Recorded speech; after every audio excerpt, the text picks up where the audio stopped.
GS centre math solution YouTube channel में आप सभी का स्वागत है। आज के इस वीडियो में आज मैं आप लोगों को बताने जा रहा हूँ, अभयारण्य को बताने जा रहा हूँ। तो छत्तीसगढ़ में कुल कितने अभयारण्य पाया गया है? कुल अभयारण्यों की संख्या है 11। छत्तीसगढ़ में 11 अभयारण्य पाया गया है।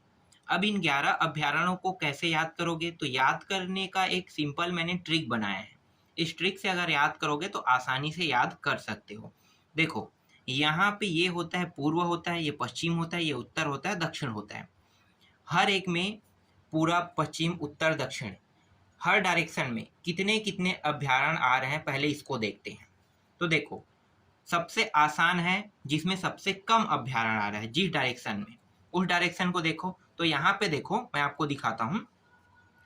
यहाँ पे उत्तर में सिर्फ 2 अभयारण्य आ रहा है, पश्चिम में भी 2 अभयारण्य है और दक्षिण में भी 2 है। लेकिन पूरब में कितने अभयारण्य है? 5 अभयारण्य। इस तरह से कुल मिला के कुल कितने अभयारण्य हुए? 11 अभयारण्य। सबसे आसान कैसे होगा याद करना? तो देखो, मैं पहले उत्तर को याद करता हूँ। सबसे पहले आपको याद करना है, जो सबसे कम अभयारण्य है ना, उसको याद करना है। तो अभयारण्यों के पहले नाम याद करो, उसके बाद जिला याद करेंगे, उसके बाद स्थापना वर्ष, फिर क्षेत्रफल, फिर उन अभयारण्यों में क्या क्या पाया जाता है। ये सब चीज इस तरह से लाइन से याद करेंगे, क्रम से। जब हम क्रम से याद करेंगे तो आसानी से क्या है, कोई भी प्रश्न है ना, कोई भी प्रश्न पूछा जाएगा व्यापम चाहे पीएससी से, तो आसानी से बन जाएगा। यही ट्रिक है, मैं जो आपको बता रहा हूँ, इसी ट्रिक का आपको फॉलो करना है। अगर फॉलो कर पाओगे तो आसानी से आप पीएससी भी और व्यापम भी निकाल सकते हो। तो चलो मैं आपको सिखाता हूँ याद करने का ट्रिक। देखो, उत्तर में है 3 जिले हैं, एक कोरिया है, सूरजपुर है और बलरामपुर है। तो कोरिया में तो नहीं पाया है भाई, कोरिया आप छोड़ दो, क्योंकि कोरिया में नेशनल पार्क है। मैंने बताया था गुरु घासीदास नेशनल पार्क, कोरिया में गुरु घासीदास नेशनल पार्क है। अब बचा क्या? 2 जिले, सूरजपुर और एक बलरामपुर। तो सूरजपुर में पाया गया है तमोर पिंगला अभयारण्य और यहाँ पे पाया गया सेमरसोत। ठीक है, उत्तर में 2 जिलों में, 3 जिले हैं, उनमें से सिर्फ 2 जिलों में आपको देखना है। एक जिले में तमोर पिंगला है और एक जिले में सेमरसोत है। ठीक है, जिला का नाम आपको याद नहीं करना है, सिर्फ मैं ऐसे ही बता रहा हूँ, जिला को अलग से याद कराऊंगा मैं। ठीक है, तो 3 जिले हैं, उनमें से 2 जिले को देखना है हमें। एक है सूरजपुर जिले में तमोर पिंगला अभयारण्य, तो तमोर पिंगला याद कर लो, एक निकल गया। और सेमरसोत दूसरा नाम याद करना है। ठीक है, दोनों नाम याद हो गया। चलो अब और आसान देख लेते हैं। तो आसान में देखो, पश्चिम में कई जिले हैं, लेकिन इनमें सिर्फ 2 जिलों में ना अभयारण्य पाया गया है। एक है मुंगेली और एक है कवर्धा। मुंगेली और कवर्धा जिले बस में अभयारण्य पाया गया है। तो अभी आपको जिला याद नहीं करना है, अभी आपको याद क्या करना है? नाम याद करना है। पहला आपका कंडीशन ये है कि नाम याद करना, नाम ही याद नहीं रहेगा तो फिर जिला कैसे बताओगे भाई? तो नाम पहले याद कर लो। तो एक है अचानकमार, पश्चिम में अचानकमार है, और एक है भोरमदेव। पश्चिम में 2 अभयारण्य है, एक अभयारण्य का नाम है अचानकमार और दूसरा का नाम है भोरमदेव। इसी तरह से यहाँ पे देखो, दक्षिण में देखना है हमें। तो दक्षिण में भी 2 अभयारण्य है और दक्षिण में कुल दक्षिण क्षेत्र जो है उसमें 7 जिले हैं। बस्तर संभाग में 7 जिले आते हैं, उनमें से सिर्फ एक जिला को देखना है जिसका नाम है बीजापुर। बीजापुर जिले बस में 2 अभयारण्य पाया गया है। देखो, बाकी जिला को आपको नहीं ध्यान देना है, सिर्फ आपको ध्यान क्या देना है? बीजापुर जिला। लेकिन जिला याद नहीं करना है, पहले याद करना है, पहले आपको अभयारण्य याद करना है।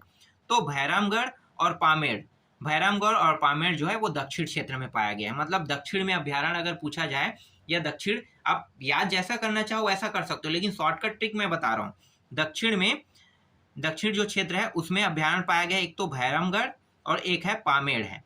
इसी तरह से पूर्व में आते हैं, तो पूर्व में 5 अभयारण्य पाया गया है। अब पूर्व में कई जिले हैं, लेकिन अभयारण्य का नाम आपको याद करना है। अभयारण्य का नाम अगर याद नहीं कर पाओगे तो आसानी से नहीं बता पाओगे। तो देखो, इसका एक मैं ट्रिक बनाया हूं, इसे हम कहते हैं बागोबा सीयू। क्या कहेंगे? बागोबा सीयू। बागोबा सीयू का अगर आप उपयोग करोगे इस ट्रिक का, तो इस ट्रिक से क्या है, आसानी से आप अभयारण्य के नाम को याद कर सकते हो। बा का मतलब होगा, आगे में जो बा लगा है इसका मतलब होगा बादल खोल। गो का मतलब होगा गोमर्दा। फिर यहाँ पे बा लगा है, इसका मतलब होगा बार नवा पारा। फिर यहाँ पे देखो सी लगा है, सी का मतलब होता है सीता नदी और ऊ का मतलब होता है उदयंती। तो इस तरह से इन ट्रिकों का उपयोग करके नाम को याद कर सकते हो। याद हो गया नाम? फिर से एक बार ले लेते हैं नाम को। तमोर पिंगला, उत्तर में तमोर पिंगला है और सेमारसोत है। पश्चिम में है अचानक मार और भोरामदेव है। दक्षिण में है भैरमगढ़ और पामेड़ है, सिर्फ 2 अभ्यारण्य यहाँ पे पाया गया है। और पूर्व में 5 अभ्यारण्य पाया गया है, जिसका शॉर्टकट नाम है बागोबा सिउ। बा का मतलब होता है बादल खोल, गो का मतलब होता है गोमर्दा, फिर बा का मतलब होगा बारनवापारा, सी का मतलब सीता नदी और ऊ का मतलब उदयंती। इस तरह से 5 अभ्यारण्यों का नाम भी याद हो गया। तो कुल मिलाकर 11 अभ्यारण्य है, 11 अभ्यारण्यों का नाम याद हो गया। अब जिला याद कर लेते हैं। तो देखो जिला कैसे याद कर रहे हो, क्या याद करोगे? सेम ट्रिक में आते हैं जिला याद करने का। उत्तर में कितने जिले हैं? 3 जिले हैं, जिनमें से एक जिला में तो नेशनल पार्क पाया गया है, कोरिया जिले में, तो कोरिया को हटा दो। कोरिया के बाद कितने जिले बचे? 2 जिले, एक सूरजपुर और एक बलरामपुर। सूरजपुर में तमोर पिंगला अभ्यारण्य पाया गया है और सेमारसोत बलरामपुर जिले में पाया गया है। याद हो गया? सूरजपुर, तमोर पिंगला और सेमारसोत बलरामपुर जिले में। अब आते हैं पश्चिम में। पश्चिम में ही सिर्फ 2 अभ्यारण्य हैं, तो अचानक मार और भोरामदेव। अचानक मार अभ्यारण्य जो है, देखो पश्चिम में कई जिले हैं, लेकिन इनमें से सिर्फ 2 जिलों में अभ्यारण्य पाया गया है, एक है मुंगेली और एक है कवर्धा। तो मुंगेली में अचानक मार अभ्यारण्य है। और भोरामदेव, भोरामदेव के बारे में जानते हो, भोरामदेव जाने का मतलब क्या है? कवर्धा जिला जाना। तो कवर्धा जिला में भोरामदेव अभ्यारण्य है। इसी तरह से दक्षिण में आते हैं, तो दक्षिण में बस्तर संभाग में 7 जिले हैं, मतलब दक्षिण क्षेत्र में 7 जिले हैं। इनमें से सिर्फ एक जिला बस में अभ्यारण्य पाया गया है और एक जिले में 2 अभ्यारण्य पाया गया है। इन दोनों अभ्यारण्यों का नाम है भैरमगढ़ और पामेड़। भैरमगढ़ जो है बीजापुर में है और पामेड़ कहाँ पे है? पामेड़ भी बीजापुर में है। तो बीजापुर में भैरमगढ़ और पामेड़ दोनों अभ्यारण्य, भैरमगढ़ जो है और पामेड़ जो है बीजापुर में पाया गया है। इसी तरह से यहाँ पे 5 अभ्यारण्य हैं, इनको भी जान लेते हैं। तो ये क्रम से पाया गया है, क्रम से। देखो क्रम में क्या है, उत्तर में 3 जिले थे, एक सूरजपुर, एक बलरामपुर, उसके बाद जस्ट नीचे में क्या है, बलरामपुर के बाद जसपुर है, फिर रायगढ़ है, रायगढ़ के नीचे महासमुंद, महासमुंद के नीचे में गरियाबंद, गरियाबंद के नीचे में धमतरी। इस तरह से लाइन से जमा हुआ है, ठीक है, लाइन से जमा हुआ है। तो लाइन से आपको उतारना है इसे, क्रम से। तो देखो बादल खोल जो है ना, ये जसपुर जिले में पड़ता है, गोमर्दा रायगढ़ जिले में, बारनवापारा महासमुंद में। यहाँ पे मैंने थोड़ा सा ऊपर नीचे कर दिया है, जिससे क्या सीयू बन गया, सीयू को याद कर सकते हो ना। तो इसलिए सीता नदी क्या है, धमतरी में आएगा और ये गरियाबंद में उदयंती आ जाएगा। तो जिला याद होगा यहाँ से, जसपुर, रायगढ़, महासमुंद, सीता नदी जो है, धमतरी और गरियाबंद। इस तरह से पांचों का जिला याद हो गया। अब जिला याद हो गया तो स्थापना वर्ष ले लेते हैं। स्थापना वर्ष भी प्रश्न में पूछा जाता है, तो स्थापना वर्ष डालते हैं अब यहाँ पे। तो तमोर पिंगला का जो स्थापना वर्ष है और सेमारसोत है, दोनों का स्थापना वर्ष एक ही है। दोनों का स्थापना वर्ष क्या है? एक ही है। तो यहाँ पे मैं स्थापना वर्ष डाल देता हूं।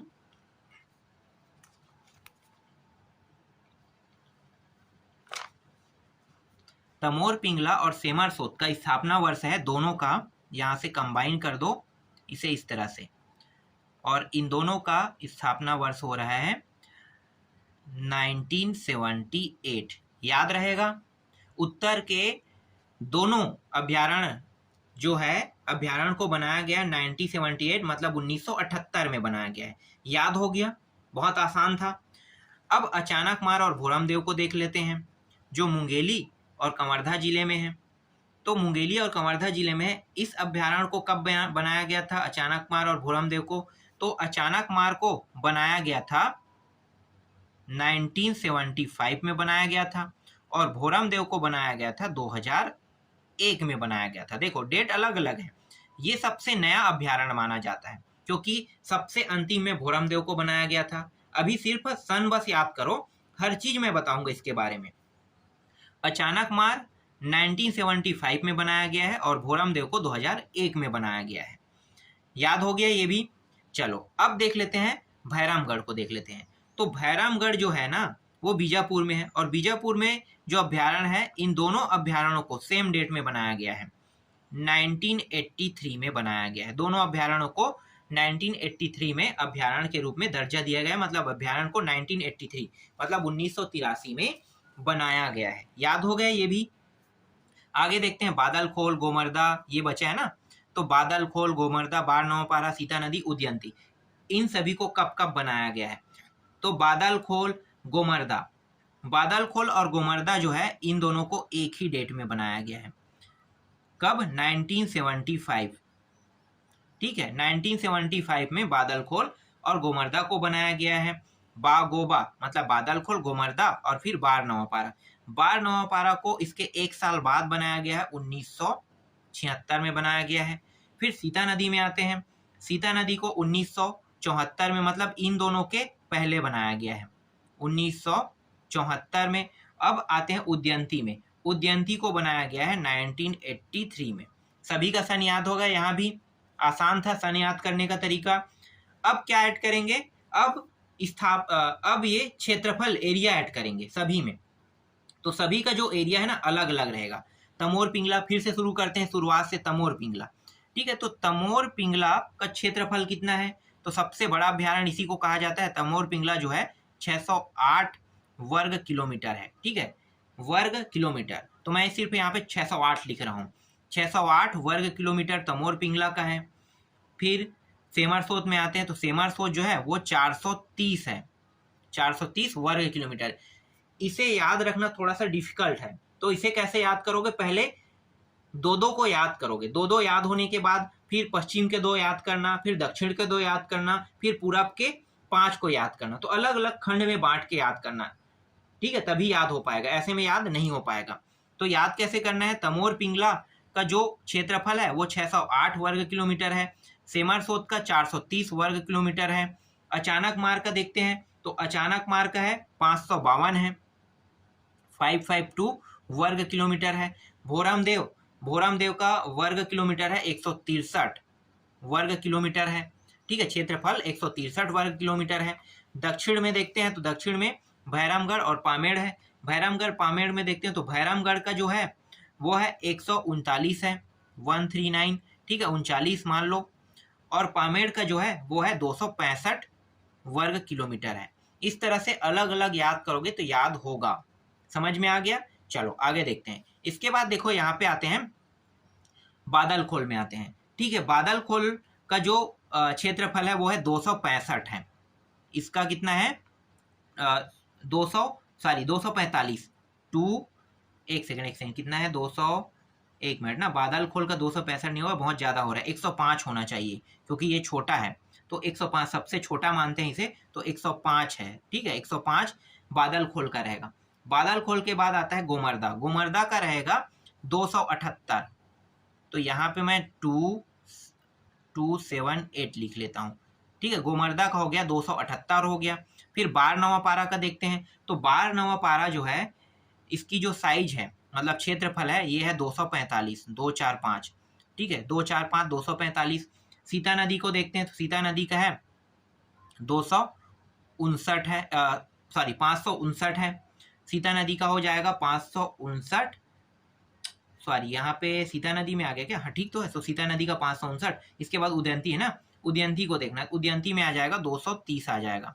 ठीक है, 230 किलोमीटर। तो इस तरह से सभी का किलोमीटर आपको पता चल गया, वर्ग किलोमीटर। एक बार और देख लेते हैं, हो सकता है आपको याद नहीं होगा।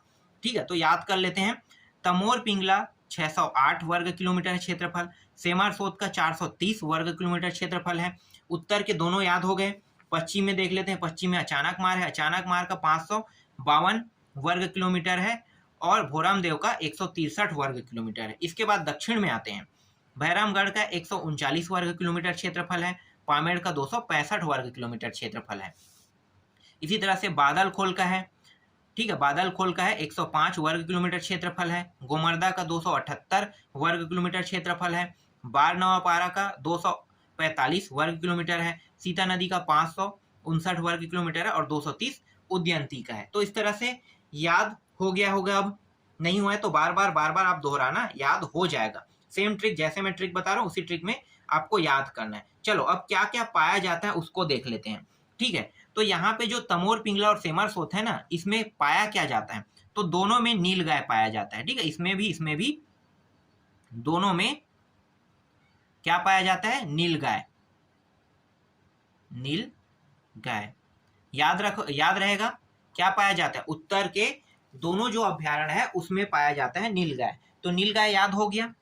ठीक है, आगे आते हैं। फिर यहाँ पे देखो अचानक मार और भोरमदेव, पश्चिम के अभ्यारण्य देख लेते हैं। तो अचानक मार और भोरमदेव में क्या पाया जाता है भाई, तो भोरमदेव के बारे में तो स्पष्ट जानकारी नहीं है, पर अचानक मार में पाया जाता है। ठीक है, भोरमदेव में भी लगभग नीलगाय ही पाया जाता है। आप इसे हटा दो, यहाँ से क्या पाया जाता है नहीं पूछा जाता है, लेकिन अचानक मार में क्या पाया जाता है इसे पूछा जाता है।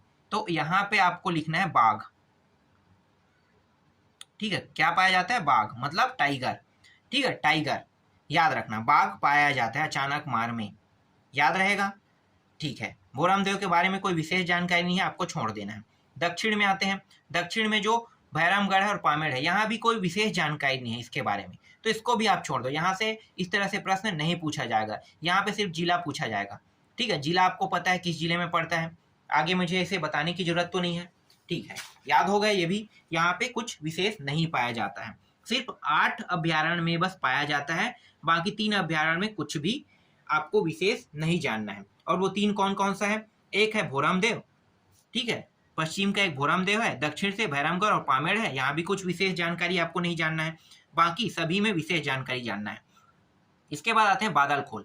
ठीक है, बादल खोल में देख लेते हैं। तो बादल खोल में विशेष क्या पाया जाता है, बादल खोल विशेष जो प्रसिद्ध है ये हाथी के लिए प्रसिद्ध है, यहाँ पे हाथी पाया जाता है। ठीक है, बादल खोल में क्या पाया जाता है, हाथी पाया जाता है। तो हाथी के लिए प्रसिद्ध कौन है, बादल खोल, याद हो गया। गोमर्दा देख लेते हैं। गोमर्दा में पाया जाता है सोन कुत्ता। ठीक है, गोमर्दा प्रसिद्ध है सोन कुत्ता के लिए, सोन कुत्ता। ठीक है, सोन कुत्ता मतलब सोने का कुत्ता नहीं है ना, नाम है सोन कुत्ता। ठीक है, तो सोन कुत्ता मतलब सुनहरे होगा, सुनहरा सुनहरा सुनहरा मतलब कलर में सुनहरा नहीं कह रहा हूँ, उनके जो बाल है ना बहुत मुलायम और सुनहरे टाइप से दिखता है ना, तो इस तरह से रहता है, तो उसका सोन कुत्ता नाम दे दिया इसको। ठीक है, तो सोन कुत्ता गोमर्दा में पाया जाता है। फिर बार नवापारा देखो, तो बार नवापारा में क्या पाया जाता है भाई, तो बार नवापारा में पाया जाता है सर्प पाया जाता है, सांप, सांप अधिक पाया जाता है, और यहाँ पे शाकाहारी जीव पाया जाता है। बार नवापारा में शाकाहारी जीव और सांप दोनों पाया जाता है। ठीक है, याद रहेगा। चलो आगे बढ़ते हैं। इसके बाद सीता नदी को देखते हैं। तो सीता नदी में पाया जाता है तेंदुआ, यहाँ पे स्पेशल पाया जाता है तेंदुआ, ये भी याद हो गया तेंदुआ। फिर उदयंती में आते हैं। तो उदयंती में पाया जाता है वन भैंसा और मोर पाया जाता है, वन भैंसा और पाया जाता है मोर। पूछा जाता है ना यहाँ से प्रश्न, जब भी पूछा जाता है तो उदयंती के बारे में प्रश्न पूछा जाता है। ये सिंही व्यापम में कई बार पूछा जा चुका है कि उदयंती अभ्यारण्य में कौन सा जीव पाया जाता है, तो वन भैंसा और मोर पाया जाता है। ठीक, याद हो गया ये भी। चलो आगे बढ़ते हैं। अब यहाँ पे कुछ विशेष जानकारी देख लेते हैं। सब याद हो गया ना, जो जो चीज स्पेशल इंपॉर्टेंट था वो सब याद हो गया, पीएससी की दृष्टि से मैंने बता दिया और व्यापम की दृष्टि से बता दिया। अब देखो व्यापम फैक्ट और है, बहुत सारा व्यापम फैक्ट बनता है, तो व्यापम फैक्ट को थोड़ा सा देख लेते हैं। देखो सबसे बड़ा अभ्यारण्य कौन सा है, तो क्षेत्रफल को देखना है। सबसे बड़ा क्षेत्रफल भैया 608 है, और ये तमोर पिंगला है। तो तमोर पिंगला अभ्यारण्य सबसे बड़ा अभ्यारण्य है। सबसे छोटा अभ्यारण्य देखते हैं, तो दूसरा जो फैक्ट पूछा जा सकता है आपसे वो सबसे छोटा, और ये है सबसे छोटा अभ्यारण्य, क्या है नाम, बादल खोल।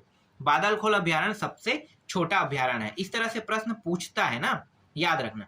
अब यहाँ पे देखो सबसे प्राचीन में भी पूछ सकता है कि सबसे प्राचीन अभ्यारण्य क्या है। तो देखो सबसे प्राचीन अभ्यारण्य जो सबसे सन में देखना है ना, सन में जो सबसे पहले बना है उस अभ्यारण्य को सबसे प्राचीन अभ्यारण्य कहते हैं।